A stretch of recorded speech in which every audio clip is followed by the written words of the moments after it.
మంది ఉపవాసం ఉంటారు, కాస్త పాపం 11, 12 వరకు బాగానే ఉంటారు, కానీ పాపం ఆకలేక 1 గంట అయ్యేసరికి ఏమిటో ఆత్మారాముడు శాంతిస్తే కానీ మొత్తం సాయంత్రం వరకు ఆత్మారాముడే సరిపోయింది ఇక్కడ. ఇక ఇలాంటి వాళ్ళ కృష్ణుడు చెప్పే ఉపాయం ఏంటంటే ఆ భోజనం ఏదో చేసి ఎందుకు వచ్చిన గొడవ అయిపోయింది. ఇంకా అలా నీరస పడుతూ వచ్చిన వాళ్ళ దగ్గర వల్ల ఏమిటో ఉండలేకపోతున్నావు, ఉండక తప్పదు, ఎందుకు ఈ సాగతీత, నిన్ను ఉండమని ఆవిడ చెప్పాడు. ఉండదలుచుకుంటే ఉండు, ఉండగలిగితే ఉండు, లేకపోతే మానేయ్. మనస్సు నియమంగా ఉందా లేదా అనేదే ముఖ్యం. నువ్వు అరటిపండు నోట్లో పెట్టుకుంటే ఉపవాసం భంగం అవ్వచ్చు, కానీ భగవంతుడికి కోపం అయితే రాదు, నేను గ్యారంటీ ఇస్తాను ఆ విషయం.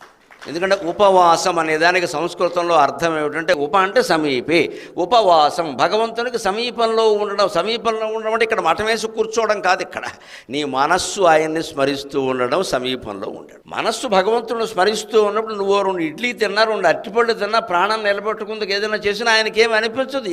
వాడు మనస్సు నాకు అర్పించాడు, వాడు అరటిపళ్ళు తింటే నాకే, అనపకాయ తింటే నాకే అంటాడు. మనస్సే ముఖ్యం.